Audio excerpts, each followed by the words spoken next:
dope. Right. Okay. Got snacks. It Cuddle was a buddy. cold December night a week before Christmas. My family always does Christmas in our Hamptons, New York summer house. Right. The Hamptons are always quiet this time of year, as a large chunk of the real estate there is owned by rich people who have 2 or 3 other houses elsewhere in the country. My dad and I were at the house first before the rest of my family, as my mom and sister still had work until the next weekend. My dad was retired at the time, and school was over for winter break for me, so we wanted to just go to the Hamptons house early. We all have our own bedrooms in this house, which sits on a quiet dead-end road. My dad turned on the heat and water and all that stuff that he always has to take care of when we return for the first time in months. I brought my PS3 to play in my room. I spent most of the first day there playing video games. On that first night we were there was a big snowstorm, another reason we wanted to come early, to beat the crappy road conditions that would come for days after the storm. The next morning when I woke up and went out to the kitchen, my dad asked me when I built the snowman. I responded, "What do you mean?" He said the snowman in the backyard. I went to look out the window, and there was at least 2 feet of fresh snow. But there was also a snowman sitting in our backyard. Oh, shit. It had 2 sticks for arms angled up into the air, and it had eyes and a smile carved into the head. Hell no. The eyes and mouth side was facing the window. I said to my dad, I didn't build that. My dad laughed and said, must be the neighbor kids. My dad thought it was an innocent joke, so I did as well. Ain't nothing innocent about that shit. That's if you think of like that's sausage, what the fuck are you doing in my backyard? You had no permission. There was no communication whatsoever. What the hell are you doing in my backyard? That's not funny. Don't make a light of a situation. Don't make a joke out of it. This is a clucked up situation. Who and when and why did they build that snowman? Because that's not like what you say. What you say? Hold on. My dad laughed and said, must be the neighbor kids. Yeah, that's a laughed. Neighbor, really?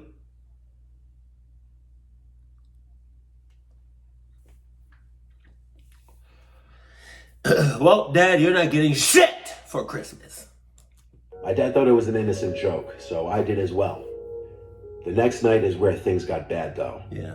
I was in bed asleep and suddenly woke up to a distinct thump on my window. I was terrified. I pulled the blankets over myself to hide, to not be in view of whoever might be out there. But after 5 minutes, I started to wonder maybe it was snow that fell off the roof and blew into the window. Really? I got up to peek out the window. I screamed, because at first I thought what I saw was a person, but it was actually another snowman standing right outside my window. There was an angry frown on this one instead of a smiling face. I screamed for my dad, and he came rushing inside. I pointed at the window, and this time he wasn't happy. He said he would go next door in the morning and talk to the kids' parents. I slept in my sister's room the rest of that night. The next morning, my dad went next door and rang the bell, but they weren't home. There were no cars in the driveway. That meant they weren't even in town. That was the only nearby house with kids in it, so this didn't exactly help explain the situation. For 5 or 6 days straight, nothing else happened until Christmas Eve night. The rest of our immediate family, plus all 4 of our grandparents, were now in the house. We were in the living room. This was before dinner, but it was already dark out. Someone knocked on the front door instead of using the doorbell. We weren't expecting any other family. I started to get nervous. My dad went over and asked, who is it? Okay. There's something in my throat. Dang, I'm divorce papers right now. Right now. Because although you're not getting nothing for Christmas from me or anybody else in this family, because you're on that cluck shit, you might actually get something from me, which is divorce papers. Merry Christmas, mother cluckers. Because in that situation, when nobody is expecting anybody to come at the door, All the family is here. No friends is coming. Nobody ordered nothing. And you had a knock on the door.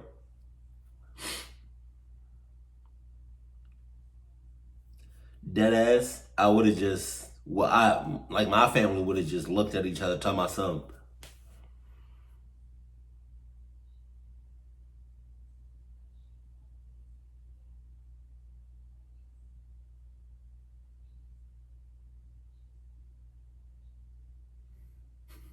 Remember that?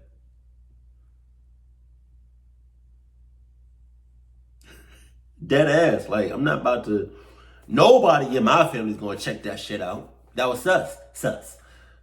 On the other side of the door started saying, "Please let me in, I need help." And while we talking,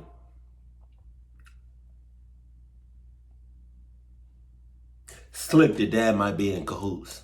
The door has no peephole or windows, nor are there any windows that would allow us to see who was on the other side of the door. Wow. My dad asked what's wrong, and the voice on the other side said, "I have no one to spend Christmas with. Please help me." That's tough. That's tough. I don't know what to tell you. I don't. Hey, I promise you.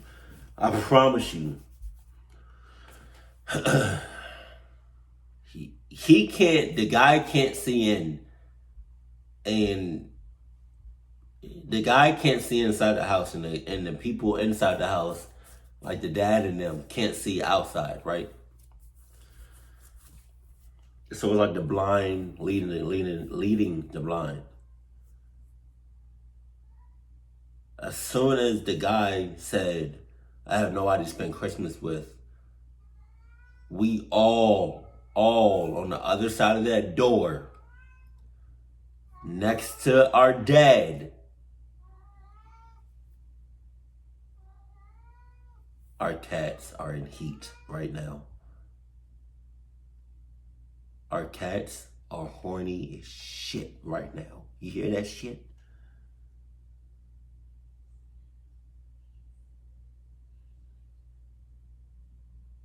Jesus. No. But as soon as the guy would have said, "I have nobody to spend Christmas. I have no one to spend Christmas with," on the other side of that door, where our dad is, the dad is, we would have all. He would have turned around, looking. I'm tired. It's late. I'm sorry. I'm stumbling over my words. We would have all just looked at him. Because the dad would have said, I'm all over the place with this video. The dad would have looked back at us for a response. And we would have just looked at him, guns blazing. Talking about, "I wish you would, Dad, say, come right on in," or anything like that. Come spend Christmas with us. Spend Christmas with us. I wish you would. Go ahead. I'll pop your ass right now. Cluck all your shit up. I'll cluck you and him up. Go ahead, Dad. Say it. Say it, Dad. Oh. All looked at each other now, and my dad yelled to please leave before we call the police. The person on the other side said, "Okay, I'll leave. Please don't call the police." He never opened the door. We instantly tied this to the creepy snowmen. We knew it had to be connected. And we were right. On Christmas morning, there was a note taped to our front door. It said, "To the best of my memory, I just wanted to have a little fun. I built the snowman for the boy in the house. I don't have anyone to spend the holiday with. Hurt." In one way or another, I think whoever left that note on our door and built those two snowmen was mentally ill or unstable. It's very unlikely that it was meant to be a joke, considering he came to our front door. I think he was dangerous, and even if he wasn't inherently hostile, the fact that he did what he did is just enough for him to be considered somebody none of us wanted to meet. I'm saying.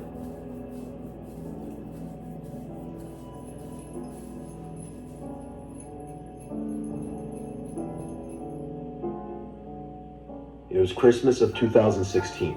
My name is Andre, and at the time I was 21 years old. Our family was all at our Uncle Joshua's place for the holidays. Well, it was Christmas Eve. My immediate family, plus my cousins and other close family, decided let's go to my uncle and aunt's place in downtown Miami.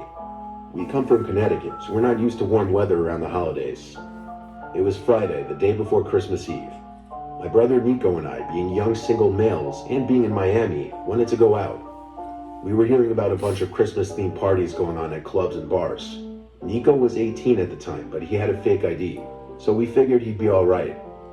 We went to this one club on Miami Beach that was having a Christmas-themed event. Mostly everyone online was wearing Santa hats, so it felt festive. But it was all a waste of time because at the front of the line, the bouncer not only told us it would be $100 to get in, but he also called Nico out on his fake ID. So we tried a bar not too far away, and we got into this one. There were some people wearing Santa hats here too. I guess that was expected on the weekend of Christmas. While we were at the bar, this older woman started talking to Nico. I overheard most of their conversation. The woman appeared to be mid-40s, and I heard her keep telling my brother how she has such a thing for younger guys with Hispanic accents. Wow, that was... I don't like that. I'm getting a bad vibe. Sus. That was very specific. That was a very specific detail. Something is in my fucking throat. I don't like the way she came off. Like, I don't. To be honest, it sounded kind of creepy and weird. I'm saying. He was probably blinded by the fact that a woman was hitting on him. I just let him do his thing. The woman was wearing a blue Santa hat and had on a sexually provocative Christmas sweater. A blue Santa hat. She no good. She not a keeper. No. A blue Santa hat? Come on. I've never seen that shit. That sound like she's not for the streets because of the blue Santa hat, but because of the blue Santa hat, she for Santa elves. The little short peoples that be doing the hard ass work. While we playing though, Santa Claus probably is real. I don't know. Has that ever been debunked or whatever? Did I say that right? Has anybody actually went to the North Pole, explored all of it, and said, there's no Santa Claus? You know? But with this whole multiverse going on, Doctor Strange and all that, it's probably a universe or a world out there where Santa Claus doesn't exist, and I do not want to be a part of that shit. I don't. Sound clucked as shit. I do not like Santa Claus. I don't. He's sus. Coming down your chimney at all hours of the night. Come on. What? The two of them were talking for so long that I ended up making friends with the guy sitting next to me at the bar. Then suddenly Nico patted me on my shoulder and said he's gonna leave with the woman. My ass you are. My ass you are. We gonna leave with the woman. You not going, Nico, nigga.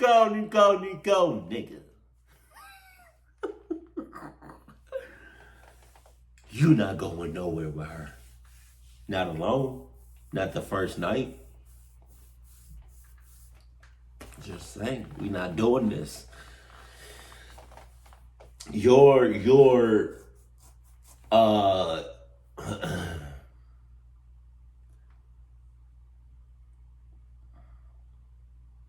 whatever happens to you or might happen to you is not going to be on me. So, I'm coming with you, whether you like it or not. I'm your bodyguard. Told him all right. I was happy for him, I guess. I stayed at the bar not much longer after that, and I just called an Uber back to my uncle's, assuming Nico would be spending the night with a woman. I was mid-Uber ride when my phone rang. Nico was calling me. I picked up to static.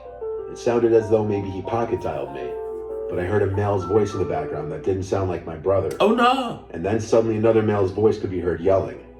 I said Nico's name over and over, trying for acknowledgement, but the call eventually disconnected. Obviously, this was a pretty concerning phone call. I was under the impression he was alone with a woman.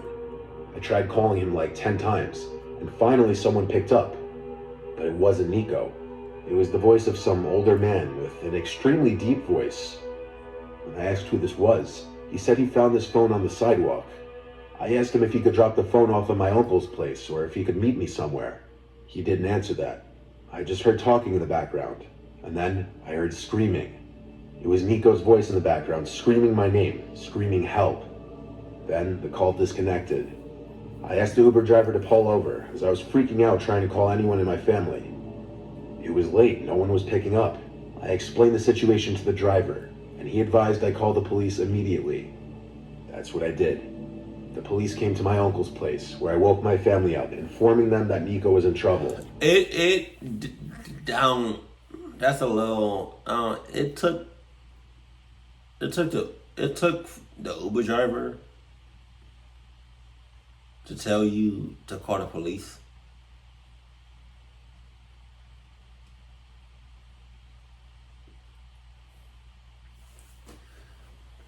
Wow, that should have been your man.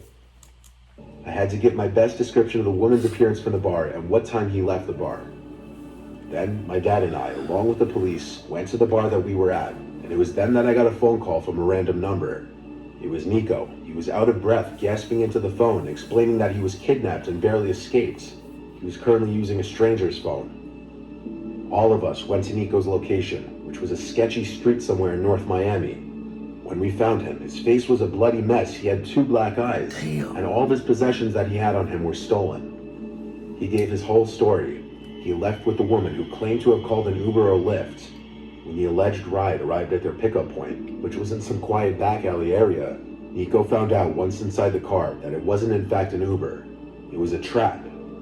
There were 2 men in the car who immediately held him down and threatened to shoot him if he didn't keep quiet. They started to drive for a while, and during this time, one of the men called my number, and they threatened to harm him if he yelled out anything, which he did, and that explained the bloody face and black eyes. They broke his phone, took his wallet, keys, and whatever else was on him. As the car was stopped and he wasn't being held down anymore, he ran for it out of the car.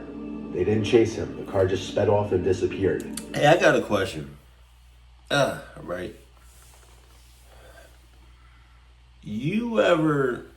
Has anybody ever thought about just,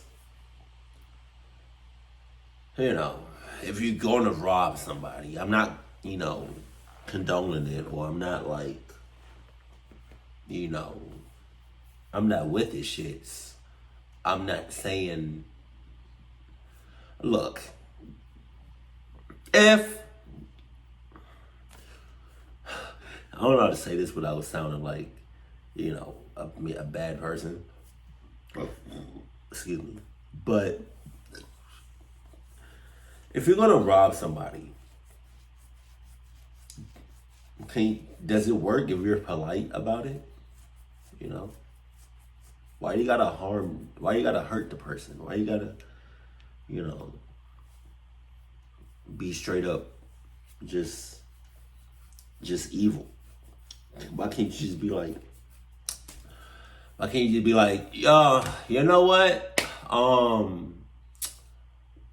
Yeah. So I'm here.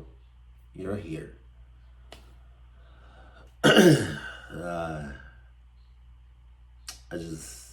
This can go two ways. Either I ask you politely for your phone keys and your wallet, you just hand it over. That's that. Nobody needs to get hurt. Boom, boom, bada, bada, pack, knick, knack, patty, whack, give it up, bump, right? Or I beat the clock out of you and then take your shits. Which one? Which? Tell me what you want to do. Because either way, I'm leaving with your shit. How I get it, that's up to you. Why can't we just do it like that? He said he believed they were going to kill him and dump his body somewhere if he didn't run. Jesus. Police apparently were never able to identify the woman who appeared in the video footage from the bar. Nico said none of the men were wearing masks, more of a reason he thought they'd kill him. This completely ruined the entire holiday weekend, but we were all just happy he was alive. On Christmas night, we were all awoken to Nico's screams in the middle of the night. He was screaming, "She's in the house." I woke him up from whatever nightmare he was having. I have to say though, him screaming "she's in the house" made me think back to her creepy smile and made me sleep with one eye open that night. Lesson learned. You see somebody with a blue Christmas, blue Santa Claus hat, better run like hell. What I'm talking about? I bought a small house with my brother George a couple years back. We hosted Christmas the first year we lived in the house, just as a way of getting the family to see the place and getting everyone together for the first time in forever. We don't have the biggest family in the world, so it was the two of us, our parents, our aunt and uncle, cousin, and our sister and two nephews. Our sister came with our nephews and her husband first to help us out with the cooking and preparing. They brought their dog Mika along as well. Since they lived 2 hours away, they were going to be spending the night at our house. The rest of our family lives under an hour away, so they wouldn't be staying. Not that that house would have much more room for additional people staying over anyway. During our Christmas dinner, at one point we talked about some of the murders that happened in our area recently. Wow, that's how the hell did y'all get there? There was no conversation. There was no build up to it. There was just, it was just dead silent. So, about those two murders that happened the other day. That's wow. Yeah, how you just gonna jump right into it? You need like some sort of build up to it. You need some sort of transition. There was no transitions. There was no build up. Smack dab. Just right on the money. You went right for it. Just arrow, Hawkeye, glass. That's ridiculous. Somebody in that house is in cahoots or sus hoots or sus. Cause why would you? That was completely random. Unless it's foreshadowing. I don't know. Bodies had been found in the woods in our county. It wasn't a topic that we kept going along, as our mom and my sister wanted us to drop it for the sake of the holiday and the kids. After dinner, we all had some wine in the living room with a Christmas movie on in the background as we talked. After a few hours, the family started to slowly leave, until it was just my brother and my sister, her husband, and her kids. The kids went to bed before us. The four of us stayed up later having more wine. My girlfriend ended up coming over past 10 to spend the rest of the night with me, since all of her family had gone home. Eventually, Christmas night was over, and it was time to go to bed. I woke up to my girlfriend shaking me. The room was still dark. I groggily looked at the clock next to my bed, and it said 2-something a.m. I asked my girlfriend what the issue was, and she whispered, "Listen." I listened, and heard Mika out in the hall growling. Oh shit. I got out of bed and entered the hall to see what was going on. Then I saw that the back door to our house was wide open. Oh my god. A breeze of cold air started to hit me in the face. Mika was looking out the door. I checked if anyone was out there, and as I was at the back door, I heard my brother's voice call out my name for the darkness outside. He sounded like he was far away in the woods. I was worried he was in trouble or needed help with something. I went back to my room to tell my girlfriend as I put my shoes and coat on. I stepped outside with a flashlight. There was a light dusting of snow on the ground, enough to see footmarks leading from the back door down to the back deck towards the woods. Yeah, about that, about saving your brother or being curious about you. See what I would have done? I would have heard him, considering the situation that we're in. Woods, as far as the eye can see, you don't really know exactly where he is. Hey.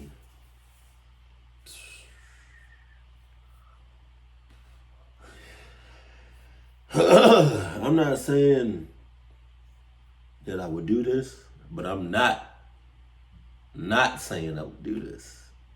I hear my brother's voice in the woods. Late as hell. Snowing hard as hell.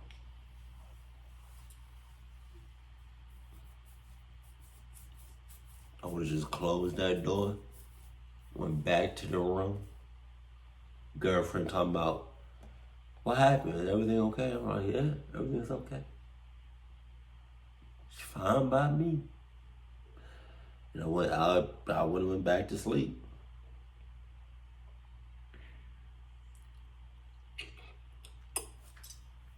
I'm not saying that I would do that though. But I'm not saying I would do that. Because the chances of me getting clocked up trying to save your ass is pretty high. So, I yelled back George's name very loudly. George. I heard his voice call back my name. It was confirmed he was in the woods now. But oddly, as I entered the woods, his footprints slowly faded and got harder to see until they were just impossible to continue following entirely. I screamed back at the top of my lungs, "Where are you? What's wrong?" I once again heard George's voice call back just my name. Every time he called me, his voice was the same distance away. I was uncomfortable getting any further away from my house because I didn't want to get lost in the woods. Who you telling? I tried finally calling George's phone, but he didn't pick up. I continued a little further into the woods, but now George's yelling stopped. As much as I yelled out into the woods, there was dead silence. Not even the sound of a bug in the freezing cold. Just the sound of the light breeze. And suddenly my phone rang. I was hopeful it was George, but it was my girlfriend. I picked up, and she said, "Chet, George is in his bedroom right now." Oh, shit! "What?" I said. That didn't make any sense. I was hearing his voice this entire time in the woods. I asked her to check if my sister's husband was also still on one of the pull-out couches, and 30 seconds later, she said yes. Suddenly, I felt like I wasn't alone in the woods, like anyone was about to grab me from any direction. I turned back the way I came and started running as fast as I could. I didn't stop until I saw the backyard light from my house becoming more visible through the trees. I made it back to my house, and everyone was awake now. George and everyone else had a look of horror on their faces when I explained that Mika was growling, looking at the wide open back door, and the fact that there were footprints leading into the woods. But the scariest part is that I thought for sure that the voice I was hearing was that of George, and whoever it was knew my name. We contemplated calling the police for half an hour, and then ended up doing so. A police officer came and just asked us any questions like if anything was stolen, if we know anyone that may mean us harm, etc. Then within half an hour, and after telling us to call back if anything else happens, he left. I don't know if I think this had anything to do with the murders that were going on at this time in our county, but I did think it was worth mentioning in the story. Nothing else did ever happen after that night, but we can't for the life of us logically explain any of this. I'm still scared to go in or near the woods past dark.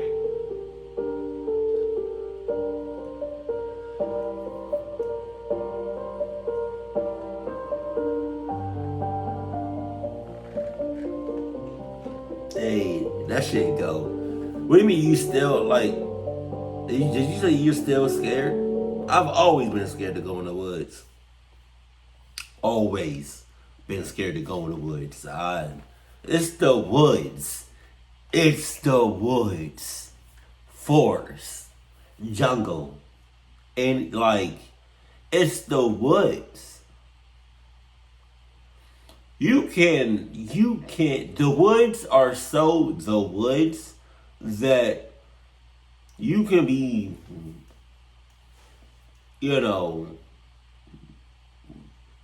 be born in a house next to some woods and be, grown, grow up in that house all your life. And you're used to those woods. That's all around you.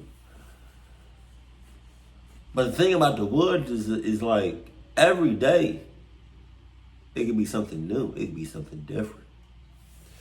And I'm not with that. Just because I grew up around these woods don't mean, that I know these woods like that. Shit happens. It's the woods. Woods are woods. Shit like. What?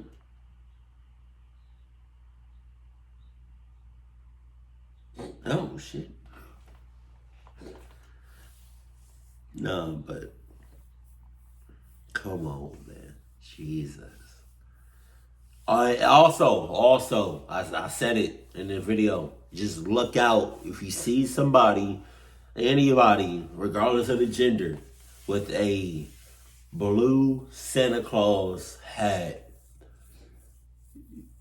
You either call the police, put your dukes up, run like hell, turn the opposite way. Just please, for the life of God, do not interact with the blue Santa Claus hat. That's all I gotta say about that one.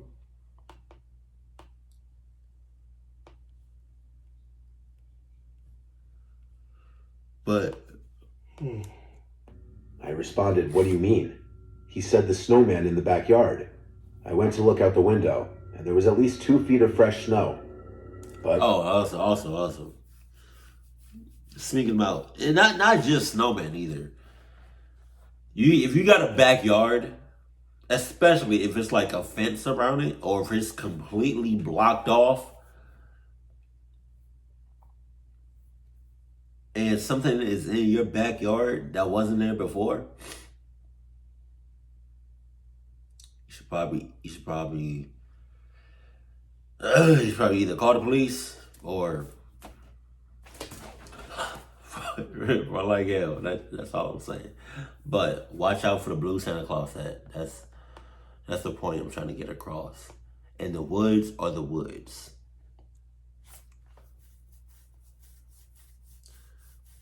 Like, the woods are so the woods that, like, one day it can be nothing in the woods whatsoever. The next day it could be a grizzly bear. Like, you don't know. Like, you know these woods, but you don't know these woods. Keep it cool, keep it classy, and I love you. Stay happy. My family.